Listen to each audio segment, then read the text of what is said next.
If you're online, please raise your hand.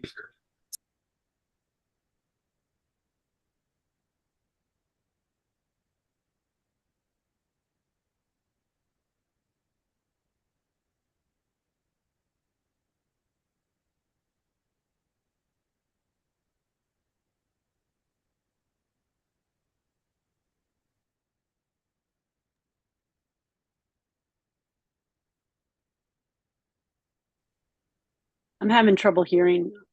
I'm gonna come right back. How about now? That works. Yes. Everyone, please speak slowly into the microphone. Go. Thank you.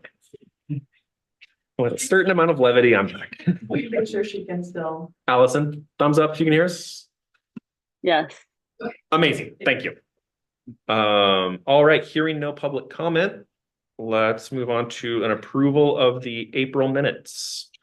Everyone have a chance to review them. Did anyone have any comments? No comments. All right, do I have a motion to approve? I motion to approve the minutes. Thank you, Heather. Thank you. All right, we do have 2 items on the agenda this month that we will need our committee members to go through a conflict of interest disclosure on. Do we have anyone here from the legal department that would like to tell us about that? Please come up front. Sure, you guys want me here? Yeah. Sure. Okay, so the time for conflict of interest disclosure is for any of you to disclose if you have potential conflicts of interest with the matter before you. It is a potential conflict because you're making a recommendation on funding to the city council, who will be the final deciders. So this is your time to disclose if you, a family member, a business with which you or a family member are associated with, which means employed by or are an owner of, or a client of yours could be financially impacted, receive a financial benefit or detriment from any of the matters before you today. You have to disclose the nature of the potential. And there are 2 items. So both There are the 2. CDBG annual action plan and the SDC recommendations to Bend Parks and Rec. Let's go through them. CDBG action plan first and look for conflicts, starting with Jeff. Thank you. I guess I would look to staff. I'm not aware of any potential conflicts in the annual action plan. All right. Moving on. No conflicts that I'm aware of with the CDBG action plan. I have no conflicts that I'm aware of. I have no conflicts that I'm aware of. No conflicts that I'm aware of. This is Joanna. I also have no conflicts. And Allison is gone for the moment. I'm here. I'm just having some technical difficulties, but right. I have no conflicts. Excellent. Thank you. And we'll do that again in reverse order for the SDC waiver, starting with Allison. I have no conflicts. Thank you. This is Joanna. I also have no conflicts. Mandy, no conflicts. Matt Martino, no conflicts. Ian Schmidt, no conflict. I am a member of the Neighbor Impact Board of Directors, which I see on the letterhead here. I don't think that's a conflict, but I'll work to. You just got and sat down too. I always say, membership on a board is not a financial conflict as defined in the statutes. Thank you. And this is Jeff. I do not have any conflict of interest. Excellent. Thank you all.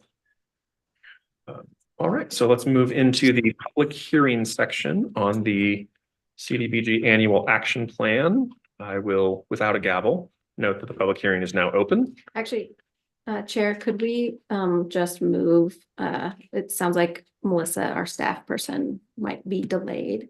So we need to move potentially the SDC. Right, yeah, let's handle SDC waivers. First, we've got some folks here to talk about that. So skipping down to not the next, but the one after, Bend Parks and Rec SDC waiver. We've got some folks here to talk about that with us and some information. Did you all get the printed out letter and information? Excellent, great. come on up and I will share my screen with. tell us what this is all about. Yeah.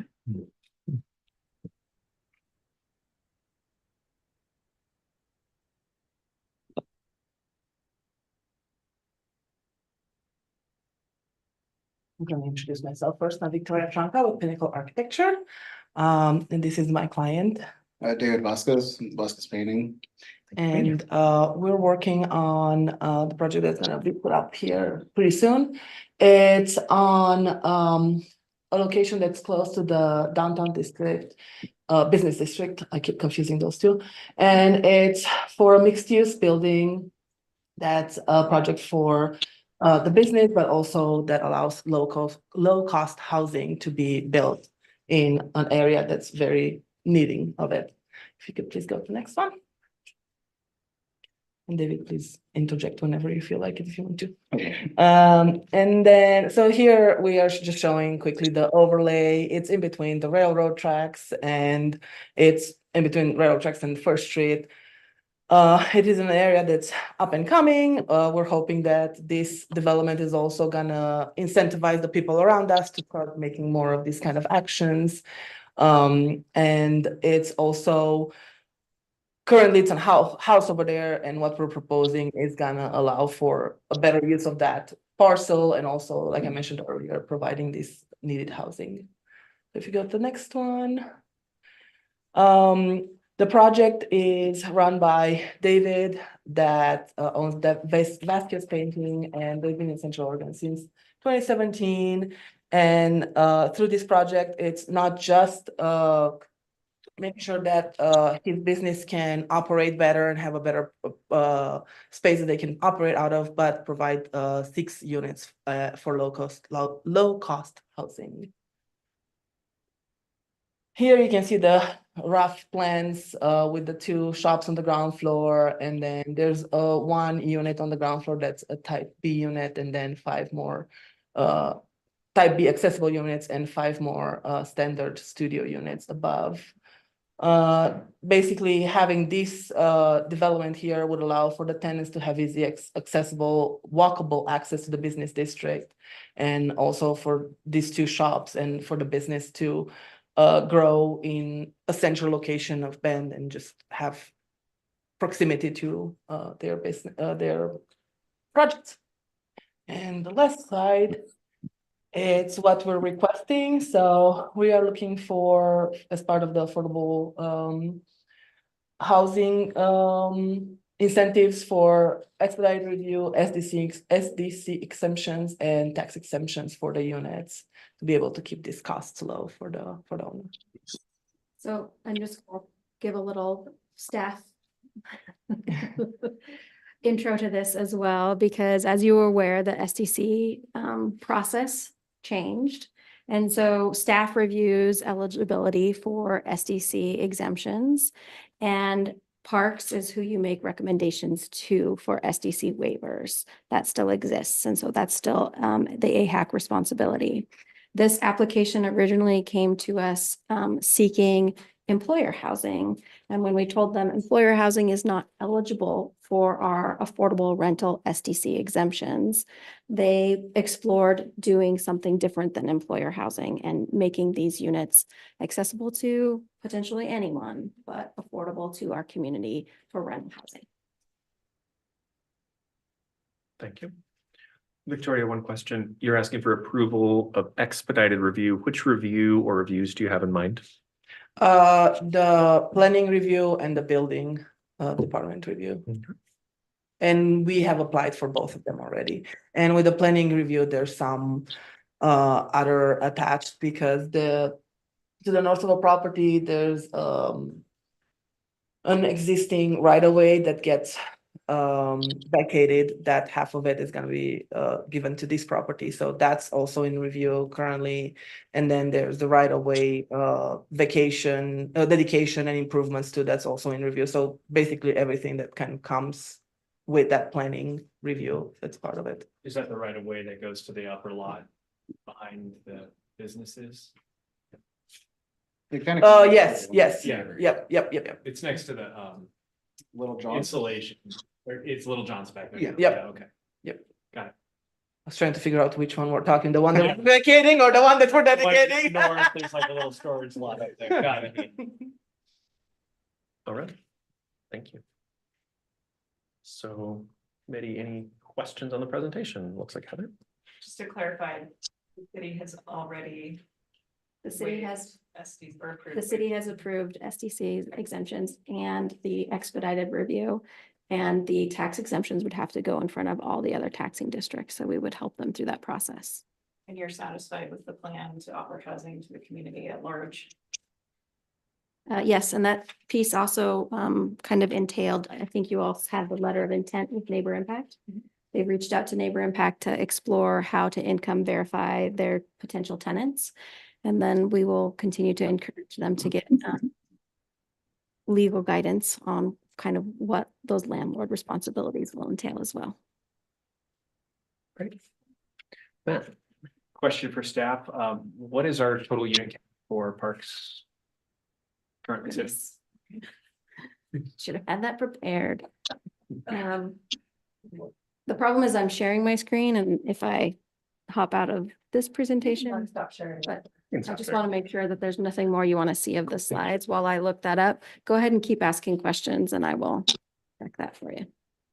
I have a comment. please. Personal comment on this. I think this is pretty cool. This is stepping out of the bounds of what we normally see, which are our kind of typical players in this space. I see community support. I see neighbor impact coming to the table. It seems like they're doing everything right with this. The areas that they don't know what they don't know, they're getting the experts in to figure it out. So this is cool, in my opinion. I mean, I'd like to see this recreated again and again and again. I agree. Excellent. And just a question, so for clarity, what AMI are we restricting this to? Is it 60 or is it 80? To the, sorry, I'm gonna press my mic. Should we move from No, here? you're No. fine, you're fine. Stay right there. Hi, everyone, McConnell. The SDC exemption is currently geared towards 80% AMI for both rental and ownership in the city of Bend. So that, yes, they could offer rentals at 80% AMI and still qualify. Parks requires 60%. 60%. Oh, that's So right. Thank you. For them to Rachel. get Oh the my parks waiver, they have to be at 60% AMI, which they have agreed to. Thanks for clarifying. And is there any kind of time restriction on how long these will be up for that AMI?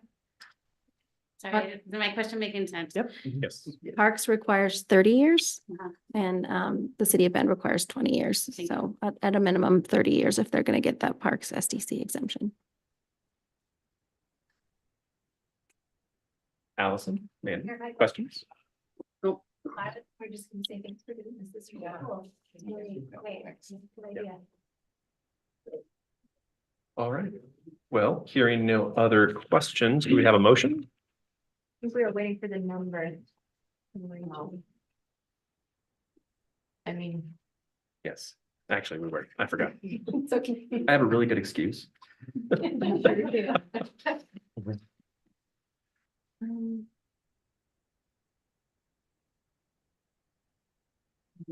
same thing. Can I just throw it out there that we're really not gonna change my choice on it? 6 more is not going to make or break. No, and I don't believe we're hitting the cap yet. So we did what, 14 plus half of college, was that right? No, college was already done. Oh, that was Done right, year right. prior. Yeah. So I'm seeing 14 in the spreadsheet. Yep, that's correct. So Okay. we've only used 14. 14. So there's, For this calendar year. yeah, Out out of 75. There are several left. I move to recommend the Bend Park and Recreation District Executive Director or designee waive David Vasquez and Melissa Lopez Vasquez from pending Bend Park and Recreation District System Development charges of $20,060. If waivers are not exercised before any expected increase, the increase will be added to the total. I'll second. Thank you, Joanna. All right. All in favor? See 1, 2, 3, 4, 5. I see Allison is a yes. Okay, great. Thank you all. The next one. If we can, And Melissa's ready. Melissa is ready. Fantastic. Thank you. Right. Thank you very much, Victoria. You guys excuse us too? Yeah. Thank you, guys. That's what I was gonna say. Yeah. Thank you. All right, so we do have Melissa. Great. So let's open the public hearing for the 2024 CDBG Annual Action Plan. Melissa, do we have staff report?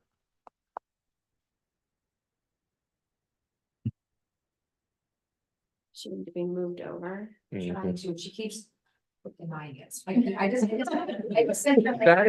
That is one way to get out of it. I just said, you need to accept this. So I'm doing it again. Great. Will that make next month's meeting or minutes? Well, so in Zoom, just as a little side note, while we're waiting for her to jump over, it sends a message, you will be rejoining us as a panelist. And everyone goes, no, and they click no. You want to say yes. If I ever send you a message, join us as a panelist, say yes. Hi, Melissa. Hello. Hi, everybody. I apologize for the tech woes, but I am here now and can't wait to talk to you about our annual action plan. So, Chair, I will wait for you to open up the public hearing and then let me know when you're ready for me. Oh, good news. We already did. We're waiting on you. Even better. Okay, great. Well, let me get my presentation up. All right. So some of this will not be news to you, Chair and AHAC members, because these are just an overview of the presentations that you have already recommended, but this is all under the umbrella of the annual action plan.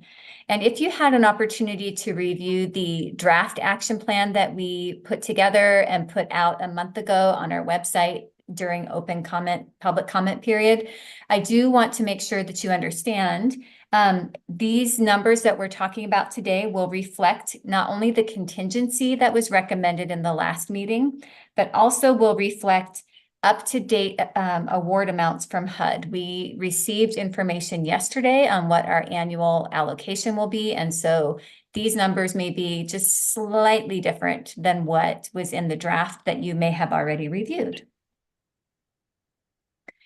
Okay, so as a reminder, the annual action plan falls under the umbrella of our con plan, and the con plan runs from 2023 to 2027. And just a quick overview, we've seen this graphic several times in the last year, but it's a reminder of the priority for our funding. First being shelter, second, rental, production and preservation, third, necessary public services, fourth, homeownership, production and preservation, and fifth, infrastructure.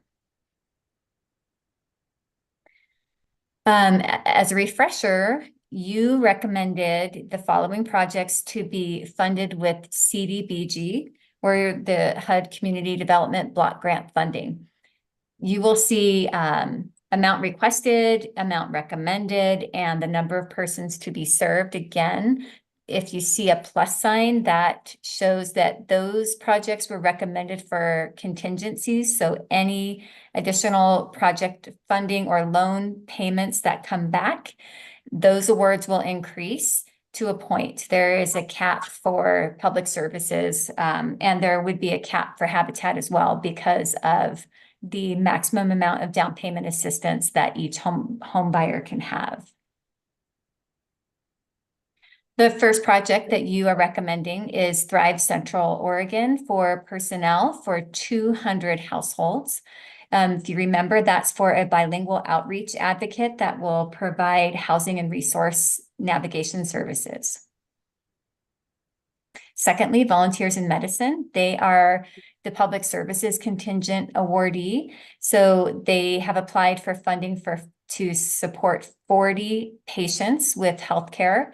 And currently their award is almost fully funded, and we are hopeful that with contingency that they will be fully funded by the end of the year.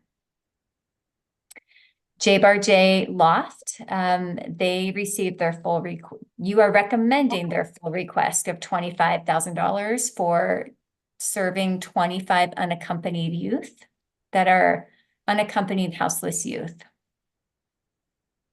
Bend Church, they had requested a larger amount, and we, just a reminder, AHAC recommended $5,000 for them, and that will help them serve 40 low and no income people with items like food, water, clothing, and shelter items. And then Ben Redmond Habitat for Humanity for their Daily Estates project. If you remember, this is a split award. So not only do they have the CDBG contingency award, but any funding that the contingency doesn't cover up to their full request of $450,000 will be covered by Affordable Housing Fund. And there was just one project that was not recommended for funding this year. That was the Homemore Network.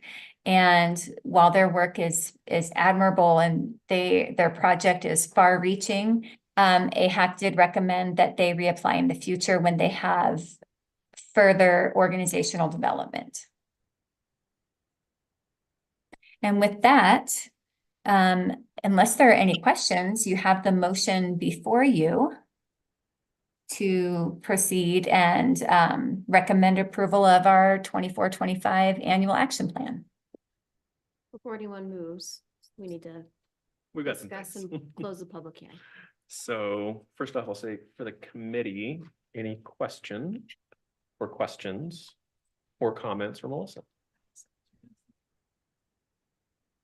I see Allison's Oh, hand. there it is. Yes, sorry. Oh, I was gonna make a motion, but if we're not. Oh. Hold on. So that sounds like not a question, Allison, is that correct? Not a question. I liked when the motion was up on the screen that I could. I can put it back up after questions. I will gladly do that. Courses for yet another minute.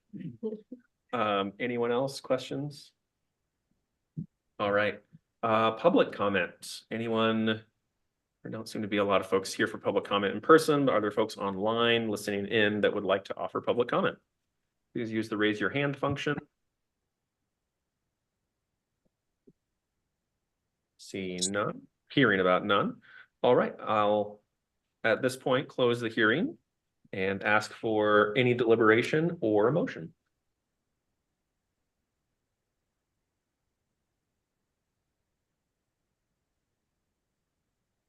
Allison, this is your chance. Okay, thank you. And I'm sorry that my face looks like it's looking sideways. I've got dual screens here and it's easier to read. That doesn't have the camera. Anyway, I move to recommend council approval of the 2024 to 2025 Community Development Block Grant Annual Action Plan, and for council to authorize staff to take all actions necessary to implement the activities recommended for funding. Thank you. Second. Thank you, Matt. All right, let's have a show of hands in favor. I'm seeing all here in favor. Allison also in favor. All right, thank you all. All right, public hearing is now closed, and we will move on to the shelter report with Amy and Brooke.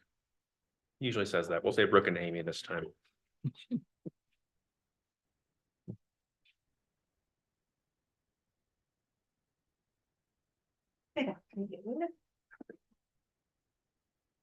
I'm Amy Fraley, Senior Program Manager for Houselessness Solutions with the city, and I'm joined by Brooke O'Keefe, our shelter coordinator, and she's gonna pull up our presentation.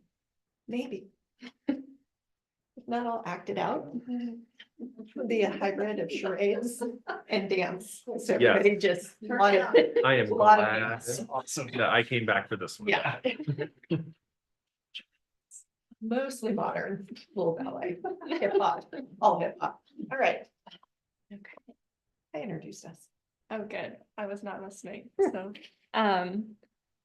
you guys have all seen these numbers before, but just to ground us in the point in time count.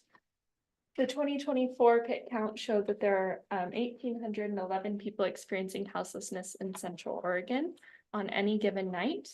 This represents a 10% increase from the numbers in January of 2023. 53% of our region's houseless population, or 959 people, experiencing houselessness live in Bend.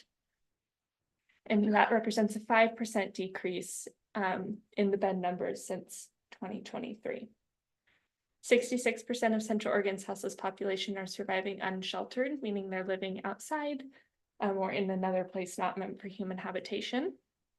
And 40% of Central Oregon's houseless population are experiencing chronic houselessness, meaning they've been houseless for at least a year or longer, or have experienced multiple episodes of houselessness in the last few years that equal 12 months.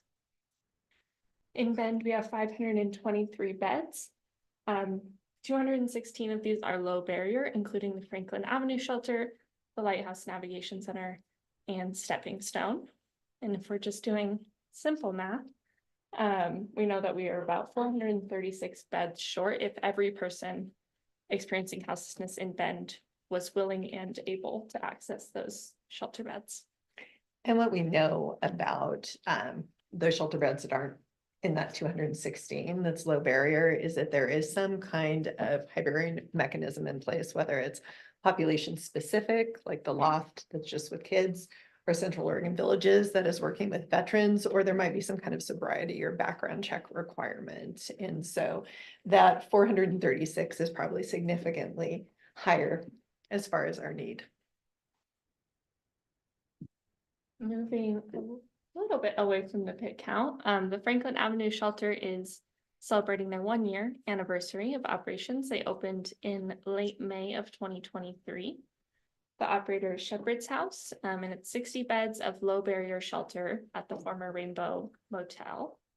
There's set aside units for families with minor children and those who are medically vulnerable, and services include case management, daily meals, and connections to provider partners. Since opening, they've provided over 1,500 nights of shelter, served over 15,000. Thank you. It's a little bit Over 170 unduplicated clients, including 50 households with minor children, and supported 18 transitions to more permanent housing, including 17 to what falls under HUD's definition of permanent housing. And one of the things that we were really surprised with Franklin in the last year is that number of households with minor children. Initially, when we brought Franklin, the former Rainbow, to you a year ago, those of you that were here, we're like, we're going to have 2 set-asides for a medically fragile household, 2 of those because we've got ADA light units there, and then 2 set-asides for families. And then in the weeks that we first opened, 10 families came in looking for shelter. And so our population served really skewed very quickly. And we're just really grateful for that resource and for our operator partner to be in that building and providing these services, because it works. Before, oh, go ahead. Oh, I was going to move to the next Okay. slide. Since opening, the Franklin Avenue Shelter has been funded through an agreement with Central Oregon Intergovernmental Council for Executive Order 2302 funds. And that was a little over $1 million. And then as well as some city and county ARPA. We received a letter for intent to award from COIC for an additional year of funding for fiscal year 25, which is July of 2024 through June of 2025. And that'll be about 1.5 million. This will allow us to extend the contract with Shepherd's House through June of 2025. And 1.3 million of that is planned to be used for Shepherd's House operational and admin costs. And then 150,000 for city facilities like general maintenance of the building and property, as well as personnel costs. If there are any questions about Franklin, please feel free to ask those. We probably have that building until early 2027 at the latest. You may recall that it was purchased with debt service. It wasn't purchased to be a shelter. It just recognized at the city that we needed to be operating a shelter in a hotel if we had one. And so it is a temporary use, but we plan to push it to the last possible moment if we can continue to get funding. So to that point, you say 2027 is the latest. What's the earliest? 2027. So initially it was a 5-year plan, and then I think a 5 more year plan. I'm looking at Elizabeth, I don't know why. For City Hall. Oh, those plans are under development. Yeah. Okay, great, thank you. All right, questions? No. Go back to the previous slide. One more. Oh, no, that one, sorry. Quick question. I don't know if you have any information on this or can provide any color. It says 170 plus unduplicated clients with 50 households with minor children, 17 transitions to permanent housing. Do we have any indication as to where the remaining potential 43 households, or excuse me, 33 households with children went? So the transitions may not encompass all of the households with minor children, so it may have been a single individual who transitioned. I don't have any information that would allow me to link where households went to their exit destinations, but If I'm some of reading it, it's those- like a 10% transitionary. yeah, some of those rate. households may still be living Yeah. at Franklin as well. Because it takes so long to get someone into more permanent housing, we are seeing many households that are staying there for an extended period of time. So children, for instance, are attending school out of there. Those families are staying there for up to a year. There's not a time frame in which the services cease at that location until we see some kind of alleviation in the crunch of affordable housing units. So they stay as long as they need to.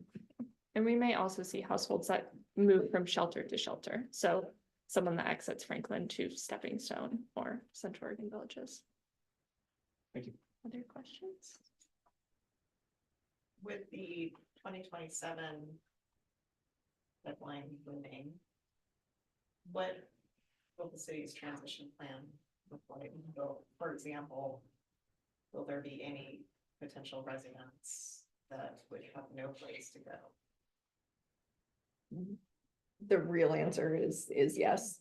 I think prior to that date, the city will have exhausted ARPA funds that we have allocated for these projects. And so this one in particular is for Franklin, so it's a little bit different, and we'll work really diligently with our providers to be sure that people are aware of timeframes and dates, but it's going to take a lot of work. And we do hope that other projects are coming on in the community. We are hearing about the Old Mill Inn and Suites, which will be available this summer, offering those rapid rehousing services. And so what we're hoping is that we'll keep that in mind and do our best to support our partners in making those transitions happen a little bit more quickly and finding resources. And I was gonna say, we haven't done official planning for that transition yet. I expect that we will have something. Oftentimes what happens is you allow folks to transition out and then don't refill the room, so that by the time you get to that switch up, there's nobody that's getting sort of evicted or pushed out. Even though that's a longer process sometimes, and then those last folks, we will do our best to accommodate in the other resources in the community. Would the city entertain continuing having that be a shelter, providing the operating costs or If contained, or there's a great deal of uncertainty around funding for shelters at the state level, as everybody here knows, and this is coming specifically through COIC, who is funding by year. And so they have certainly been very supportive, and we appreciate that support and the dollar amount that they're willing to invest in shelter on behalf of the governor's office. So we'll continue to apply for those funds. How that funnels through, we just don't know. That's it. Oh, I'm sorry. I was gonna say, I think our goal is to talk ourselves out of business in this, right? Honestly, I mean, well, that's what y'all are doing too. given is- the gap though. Yeah, There's there- another. Yeah. That net zero with. Yep. As a board member for Neighbor Impact. We might have some experience to have later, but that's a different topic. Dollars are a problem no matter who's. Yeah. Sorry, Joanne. Joanne has been waiting patiently. It's separate question, but I was just wondering if the shelter is consistently full, the Franklin Avenue shelter? Yes. It is, yeah.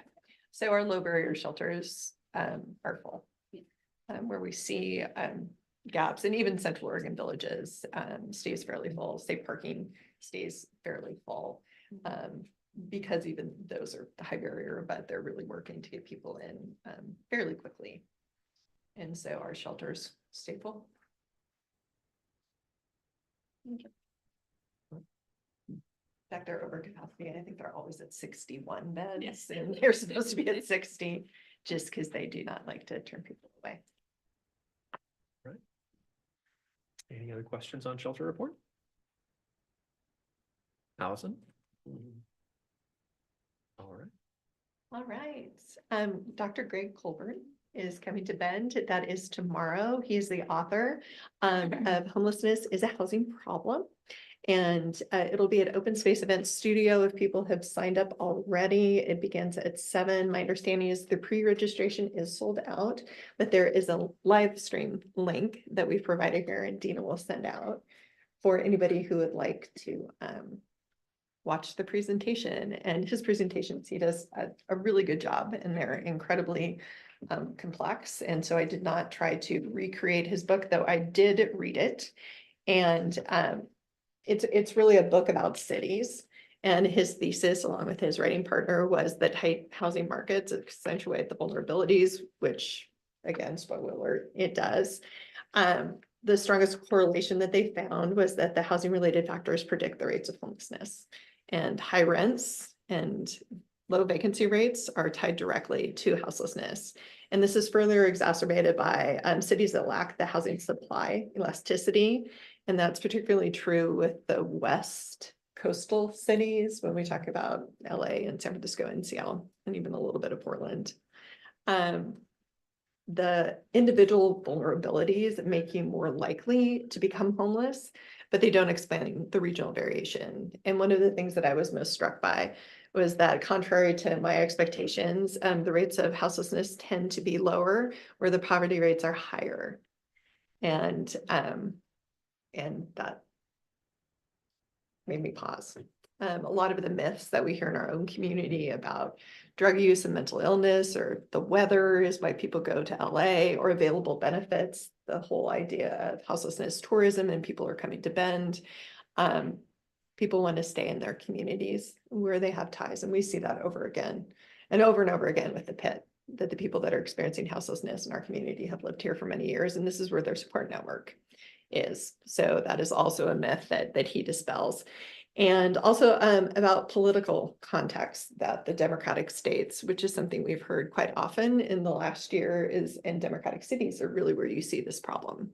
And so it's an interesting presentation. So I encourage anybody that would like to tap into that live stream.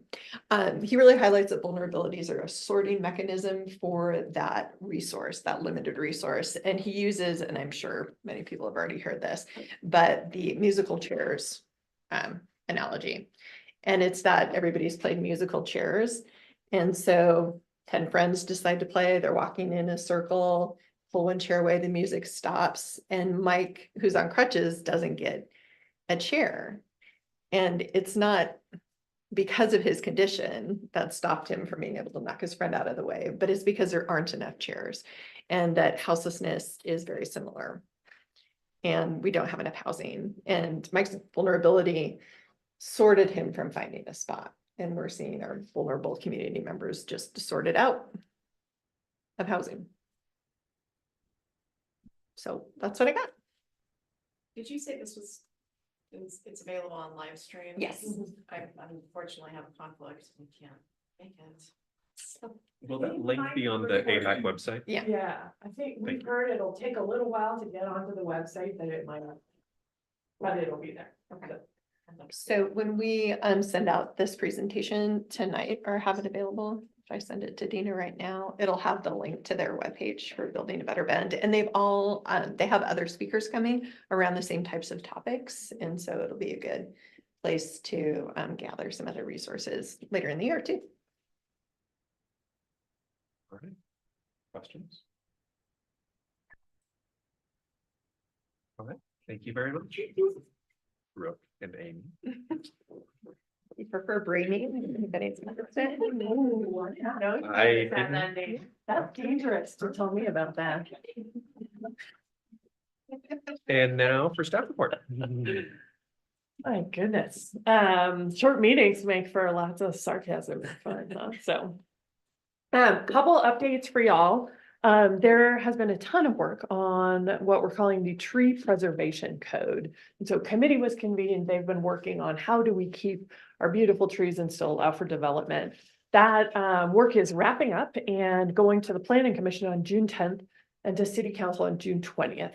So if anyone, this is not a requirement that anyone here participates, but if y'all want to and bring back a report to AHAC, that's fantastic. But totally optional, and I'm gonna keep going because there's other things before everybody volunteers. Second, a fun event, Habitat is sponsoring a women build event, May 13th to the 19th in Redmond.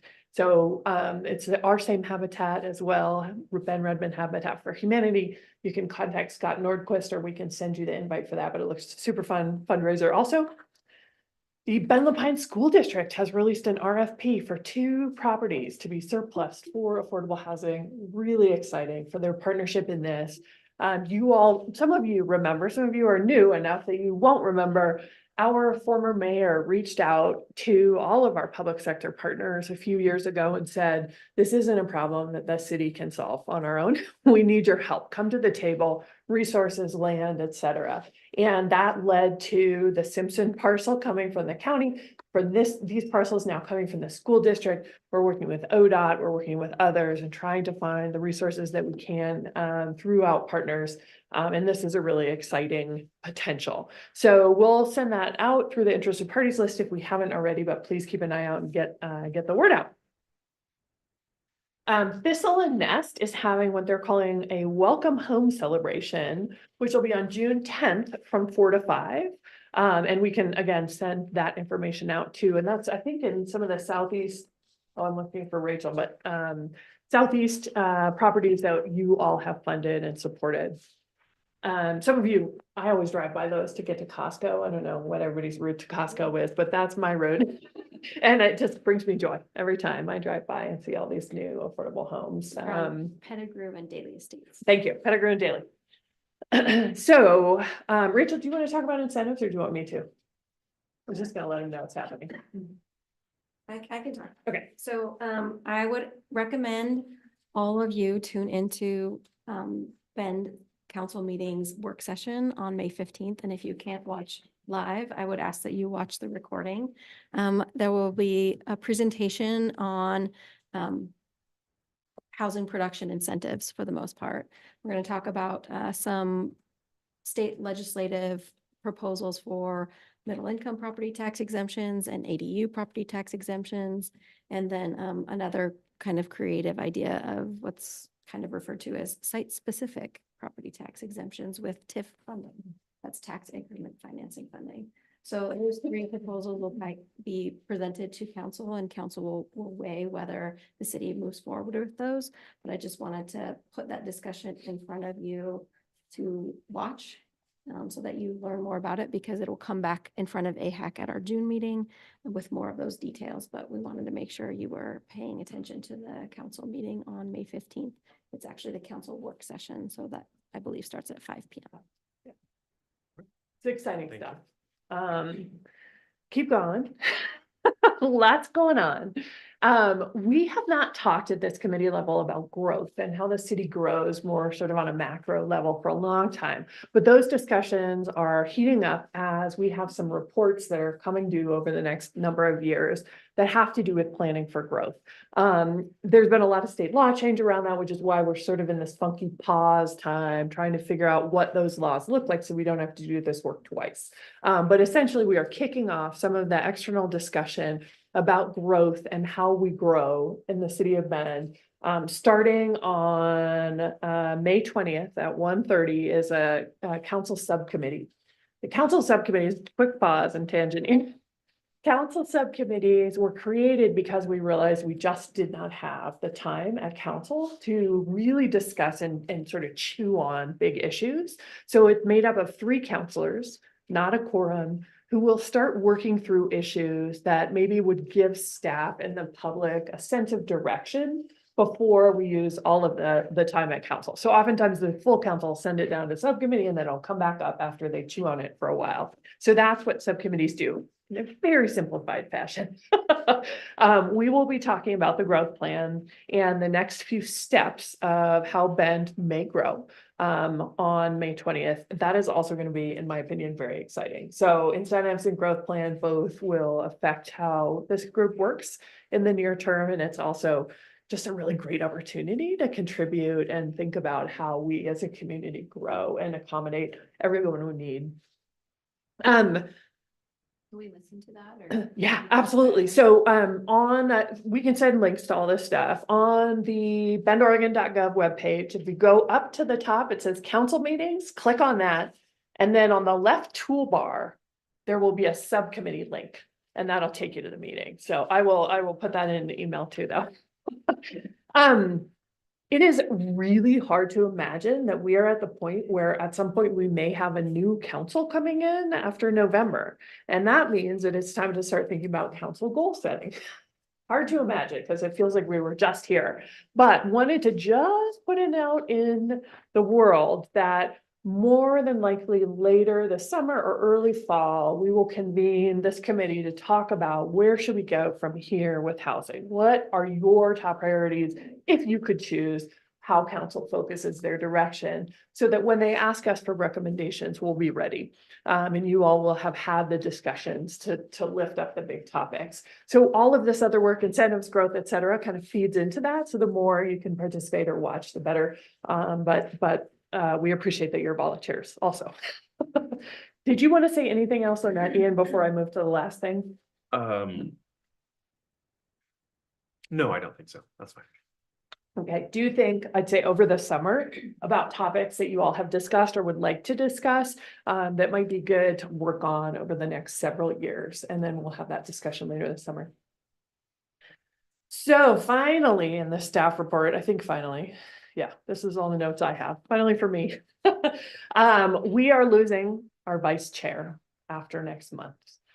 We have recruitment going on right now, but Matt unfortunately has to drop off because of term limits, which leaves an opening for one of you to volunteer to be a co or vice chair to Ian and support that work. It's been incredibly helpful to have Matt as the backup and for you two to be able to sort of, choose who has the time to show up at the many obligations that staff ask you to participate in. So thank you. But did want to sort of set that in motion that someone in this room or online may become a vice chair soon. And you may want to ask questions of Ian between now and then, but we will be looking for a nomination, self-nomination, or other nomination. So be careful. Don't anger anyone or you might get nominated before next month. That's how I and then I think technically we do have to re-elect or elect a chair. So I believe that there's an interested party in that chair role. So we may be covered on that, though certainly if you are interested, we might have a little competition. We'll have to figure out what that looks like. But anyway, so think about that. Would love to have help. Happy to answer questions if folks have them about that. And then I don't know, Ian, if you wanted to say anything else about that either. I will say one of the only things in my volunteering life and been more fun than being on AHAC is being even more involved in AHAC. And so I was volunteered into this position and accepted somewhat grudgingly, and it's been fantastic. So I think anyone else who thinks they might have any interest would probably really enjoy it. Mhm. And if you don't volunteer, we'll do it for you. If anybody's interested in a vice chair position but doesn't want to nominate themselves, please let me know, and I'd be more than happy to make that nomination upon my exit next month. Sounds great. I think that's it for me. Did staff have anything else? All right. Yeah. I have one item because we have what we'll call a little bit of time for the end of this meeting. I wanted to, what's that? Should I run away? Do whatever you like. Okay. I'd like just to read off the OHCS awards for this year. Obviously, this group and I think everyone who's tuned into this meeting cares about this stuff. And there's not very much of a finish line to this work. And this isn't the finish line, it's the start of the next part of the work and maybe more work.